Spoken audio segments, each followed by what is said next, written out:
এখান থেকে কারেন্ট পাঠাচ্ছি I2, এখান থেকে কারেন্ট আসবে তাহলে I1 প্লাস I2। আশা করি বুঝতে পারলি।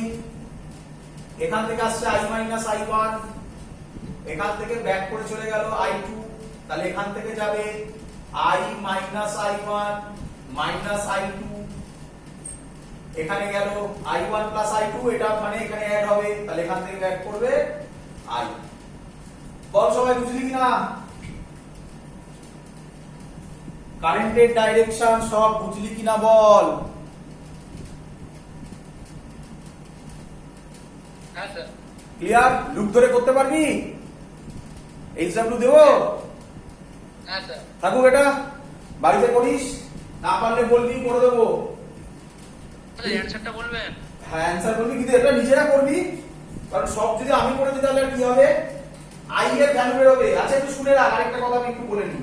I এর ভ্যালু বেরোবে 2.5 অ্যাম্পিয়ার, I1 বেরোবে 5/8 অ্যাম্পিয়ার, I2 বেরোবে 15/8 অ্যাম্পিয়ার। শুনে নে, ভালো করে শুনে নে তোরা কথাটা আমার। আমি যা ডাইরেকশন গুলো ধরেছি বা যে নাম দিয়েছি সেই নাম ওয়াইজ এই ভ্যালুগুলো বেরোবে। কেউ যদি নাম পাল্টে দেয় তাহলে তার আলাদা অ্যান্সার বেরোবে, কিন্তু রেজিস্টারের মধ্যে দিয়ে যে কারেন্টটা যাবে সেটা সেমই যাবে। মানে আমি বলতে চাইছি, ভালো করে বোঝ, কেউ ধর দিল 4 ওহমের মধ্যে দিয়ে I1 না দিয়ে I2 দিল, তাহলে তার নিঃসন্দেহে I2 এর ভ্যালু বেরোবে 5/8 অ্যাম্পিয়ার। বুঝলি কিনা বল? আবার বলবো, আবার বলছি, আমি যে নামগুলো দিয়েছি এগুলো তো খুব স্বাভাবিক। তোরা তো এক একজন এক একটা নাম দিবি, খুব স্বাভাবিক। তোরা কেন আমার মতো করবি? তোরা তোদের মতো করবি, যেভাবে আমি শিখিয়েছি। শুধু এটা মাথায় রাখবি, প্লাস মাইনাস অ্যাডিশন হয়ে যেন ব্যাটারিতে যত কারেন্ট বেরোচ্ছে তত কারেন্ট ঢোকে। এবার কথার কথা ভালো করে দেখ, 10 ভোল্ট থেকে কত কারেন্ট বেরিয়েছে বল?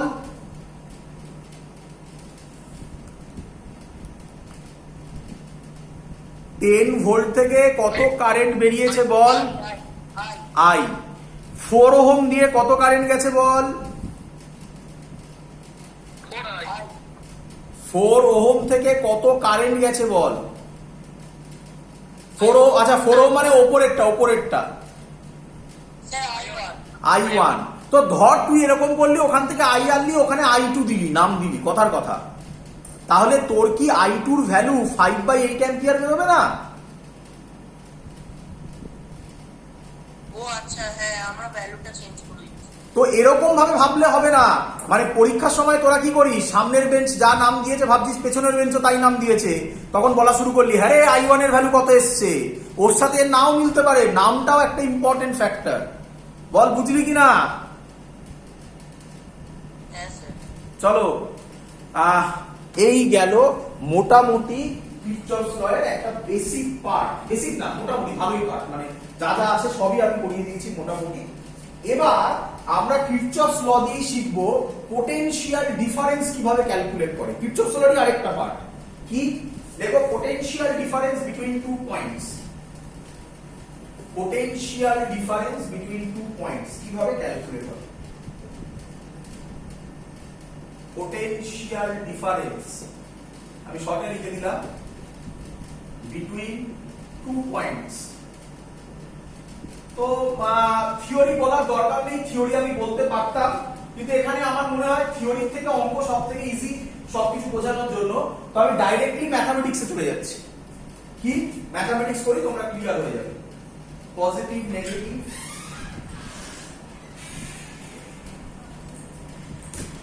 পজিটিভ নেগেটিভ,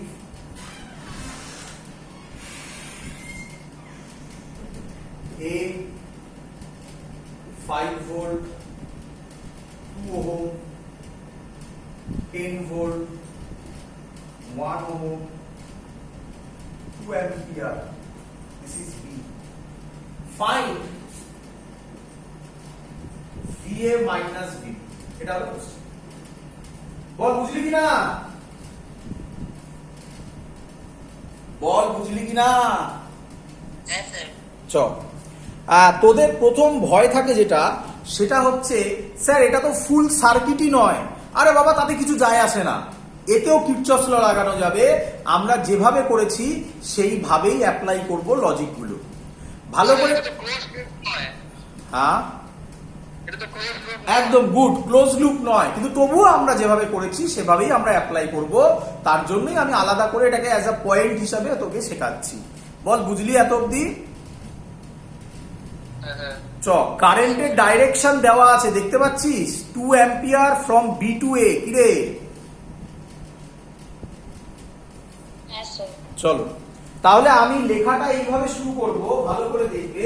প্রথমে আগে পাথ, পাথ মানে তোমরা দেখেছো ক্লোজ লুপ বলে যেটা আমরা ডট ডট দিয়ে দেখাচ্ছিলাম, সেই পাথটাকে ডিফাইন করব। আমি ধরলাম পাথটা এই দিকে, এটা হলো আমার পাথ। আবার একই কথা, কেন স্যার আপনি পাথটা এ টু বি নিলেন? আপনি যদি পাথটা বি টু এ নিতেন তাহলে কি অ্যান্সার আমার ভুল আসতো? আবার একই কথা, না, সেম অ্যান্সার আসতো। ক্লিয়ার? শুরু করছি আমি। তাহলে একটা লেফট হ্যান্ড সাইড থেকে তোমরা ফলো করা শুরু করবে, খুব সহজ জিনিস। লেফট হ্যান্ড সাইডে এ, তাহলে লিখবে ভি এ। এবার আমার পাথ এদিকে, তার মানে এদিকে যাচ্ছি। এদিকে মানে পজিটিভ থেকে নেগেটিভ, পজিটিভ থেকে নেগেটিভে যাচ্ছি। পজিটিভ থেকে নেগেটিভে গেলে কি হবে আমাদের? নেগেটিভ নাকি? তাহলে -5 হয়ে গেল। এবার এখান দিয়ে যদি 2 অ্যাম্পিয়ার কারেন্ট যায়, এখান দিয়েও 2 অ্যাম্পিয়ার যাবে, এখান দিয়েও 2 অ্যাম্পিয়ার যাবে। আমার পাথ কোন দিকে? আমার পাথ এই দিকে। কারেন্ট যাচ্ছে কোন দিকে? এই দিকে। একই দিকে না অপোজিট দিকে? অ্যান্সার অপোজিট ডাইরেকশনে। অপোজিটে হলে কি হয়? প্লাস হয়।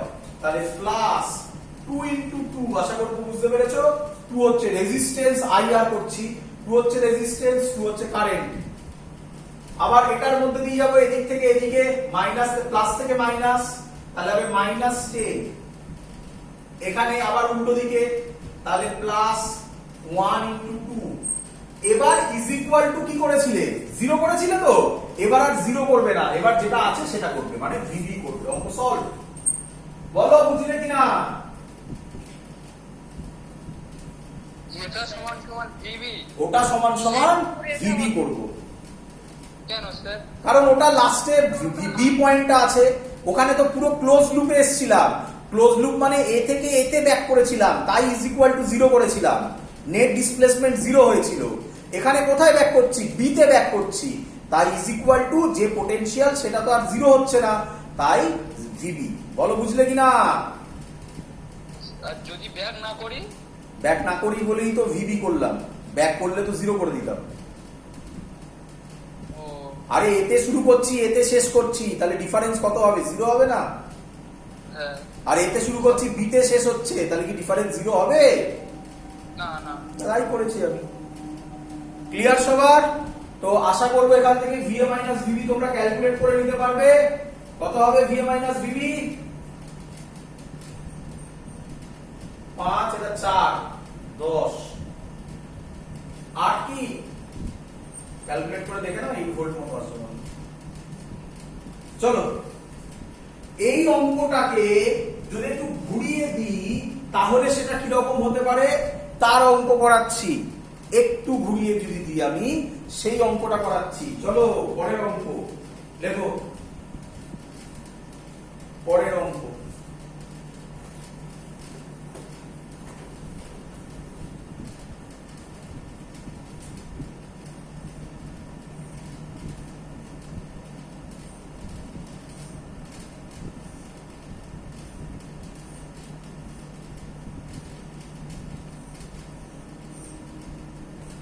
এ স্যার।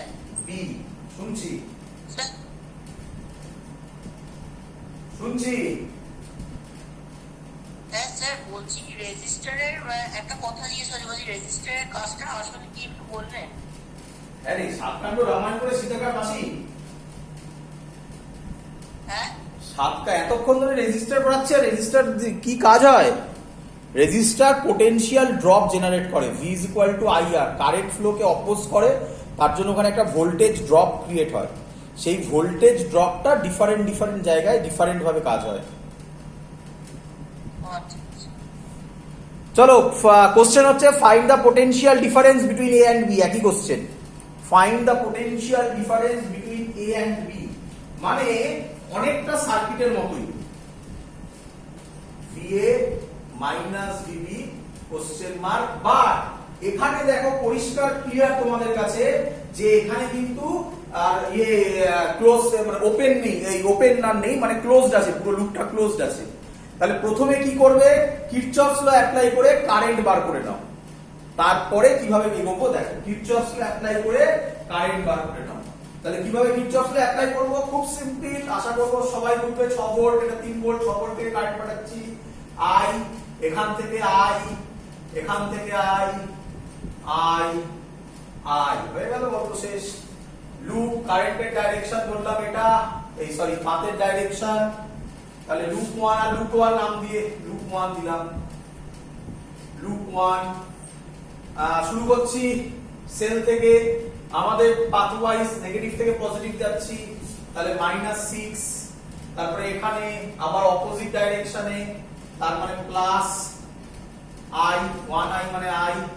এখান দিয়ে এলাম আবার অপোজিট ডাইরেকশন, এটা এদিকে, আমি এদিকে আসছি, প্লাস 2i। এটার ক্ষেত্রে এদিকে আসছি, তার মানে প্লাস 3 ইজ ইকুয়াল টু 0।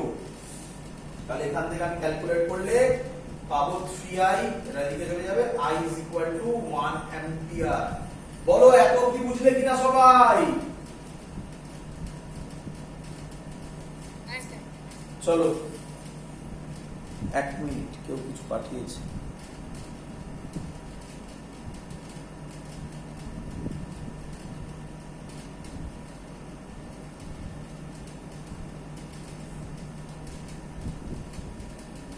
এখন কে একটা পাঠিয়েছিস তো, এখন ল্যান্ডস্কেপ আর ওসব করা যাবে না, এখন তো সেট করে ফেলেছি আমি। আমার এখানে আবার সেট চেঞ্জ করতে গেলে সরাতে মরাতে হবে, অনেক ঝামেলার ব্যাপার। এখন এখান থেকেই দেখ, যা দেখা যাচ্ছে সেটা থেকেই দেখ। আর প্রবলেম হলে বোঝ, আর প্রবলেম হলে ইউটিউব থেকে দেখবি। এবার এ থেকে বি তে যাবো আমরা। তো আমি ছবিটাকে এরকম আঁকতে পারি, ভালো করে লক্ষ্য করবে। এখানে করছি আমি এই জায়গাটা, কিরকম ভালো করে লক্ষ্য করবে। এ, এটা এ, এই পজিটিভ নেগেটিভ, এটা 6 ভোল্ট, এটা কারেন্ট এদিকে আসছে, কত আসছে কারেন্ট, 1 অ্যাম্পিয়ার, এটা 1 ওহম। বল সবাই ছবিটা বুঝলি কিনা এবারে?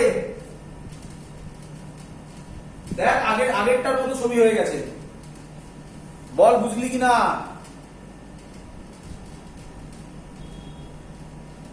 কিরে নিচেরটা কোথায় গেল? আরে নিচেরটা রাখবো কেন, নিচেরটা দিয়ে করলেও তো সেম হবে। আমার বোঝ ভালো করে, আমাকে কোথা থেকে কোথায় যেতে হবে, এ থেকে বি তে যেতে হবে। আমি কারেন্ট বার করে ফেলেছি। দেখ এ থেকে বি ওপরের পাতটা দিয়ে যেতে পারি, আমার যে কোনো একটা পাত লাগবে। ওপরের পাত দিয়ে গেলে যে অ্যান্সার আসবে, নিচের পাত দিয়ে গেলেও সেম অ্যান্সার আসবে। এটাই তো আগের অঙ্কটা ছিল।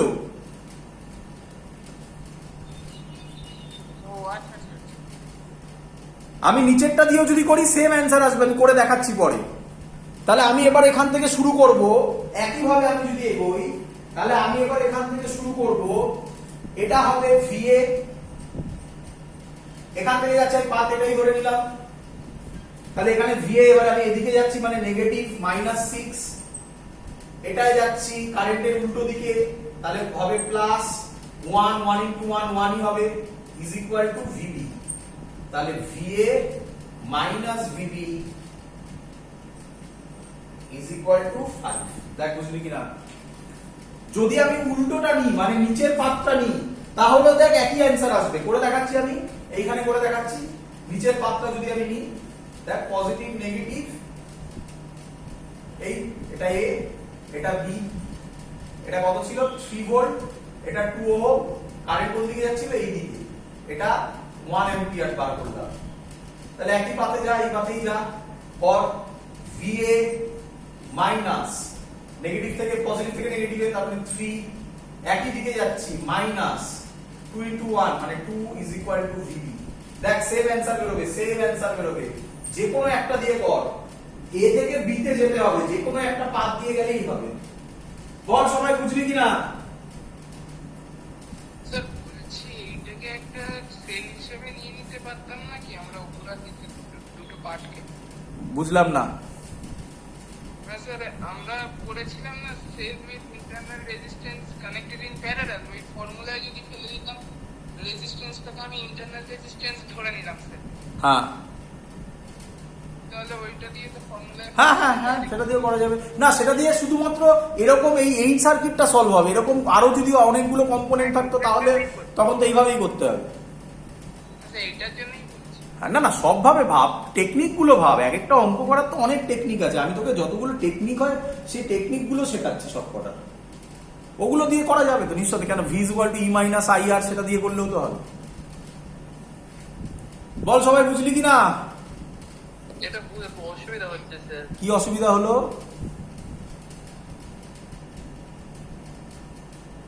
আরে অসুবিধা কি হলো সেটা বলবি তো। আরে একবার একটু বলুন না স্যার। হ্যাঁ আরে একবার একটু বলুন না, ওই এই বাদিক ডান দিকের দুটো। ডান দিকের দুটো মানে আমি প্রথমে কারেন্ট বার করে নিলাম, আই বেরোলো আমার 1 অ্যাম্পিয়ার। এবার আমাকে এ থেকে বিতে যেতে হবে। এ থেকে বিতে দুভাবে পাত দিয়ে যাওয়া যায়, একটা ওপরের পাত দিয়ে যাওয়া যায়, একটা নিচের পাত দিয়ে যাওয়া যায়। তো আমি একটা ওপরের পাত দিয়ে গেলাম, ওপরের পাতের ছবিটা আঁকলে সেই আগের অঙ্কটার মতো হয়ে গেল। তারপর নর্মাল পাতের ডাইরেকশন করে আগের অঙ্কটা যেভাবে সলভ করলাম সেইভাবে সলভ করে অ্যান্সার বেরোলো VA মাইনাস VB 5 ভোল্ট।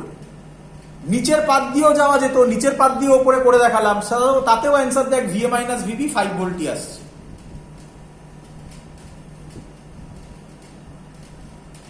বোঝা গেছে? হ্যাঁ হ্যাঁ। চলো এবার আমরা যেটা করব সেটাকে বলা হয় সার্কিট সলভ উইথ সিমেট্রি। না, সিমেট্রি আমি এখনই যাব না, এক এক করে যাব। তো প্রথমেই আমি বলে দিই, তোদের মধ্যে ম্যাক্সিমাম লোকের তোরা যেটা করিস সেটা হচ্ছে জেনারেল লজিকগুলো না বুঝে তোরা আরবিট্রারি করার চেষ্টা করিস। আমি তোদের সিমেট্রি এই কনসেপ্টগুলো শেখানোর পর আমি আশা করব ভয়ঙ্কর কমপ্লেক্স সার্কিট তোদের প্রবলেম হবে না আজকে এটা করার পর, আশা করব। তো করে দেখ, এটাই মেইন জায়গা যেটা আমি এখন বলবো। তাহলে এবারে আমি এটা মুছে দিলাম। তার আগে আমি কিছু বেসিক জিনিস করব। আমি জানি যে তোরা সেই বেসিক জিনিসগুলো জানিস, তবু একটু একবার রিক্যাপ করিয়ে দেবো, নয়তো বোঝানোটা একটু ডিফিকাল্ট হবে। আচ্ছা তার আগে আরেকটা কথা একটু বলার ছিল। আচ্ছা তার আগে একটা পার্ট ছিল, ওটা করার আগে আমার একটা পার্ট ছিল, সেটা একটু আমি আগে করিয়ে নিই। হ্যাঁ শুনছি। স্যার এখানে যদি আমরা তিনটে পয়েন্ট নিই, ধরুন A B আর C, তাহলে ইকুয়েশনটা কি একই হবে? মানে বুঝলাম না কোনটা? স্যার যেমন পয়েন্ট ধরেছি A তারপরে B, মানে একটা পয়েন্ট থেকে একটা পয়েন্ট A তারপর B, তারপরে একটা সেল করে তারপরে একটা C নিয়েছি, তাহলে ইকুয়েশনটা কি একই হবে, একই ধরনের? হ্যাঁ, তাহলে একটা আননোন চলে এলো, ভিবি আননোন চলে এলো। তাহলে কোন একটা হিট থাকবে যা দিয়ে ভিবি সলভ করতে হবে আমাকে।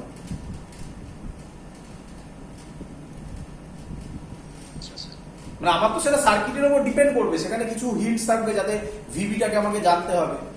যদি প্রত্যেকটা পয়েন্টে তো আমি নাম তো প্রচুর দিতে পারি, সে দিয়ে করা যাবে না কেন? নিঃসন্দেহে করা যাবে। চলো আচ্ছা, তার আগে একটু সিলেবাসের মধ্যে এটা আমি একটু বলে নিই, কারণ তোরা জানিস না, যারা নতুন তারা জানিস না। তারপরে আমি ওইটাই ঢুকবো, যে পার্টটা, সেই পার্টটা হচ্ছে গিয়ে সার্কিটকে কিভাবে সিম্পলিফাই করা যায়। তো তার আগে একটু লিখে নে হুইস্টন ব্রিজ। আমি এটা শিখিয়েছিলাম আগে।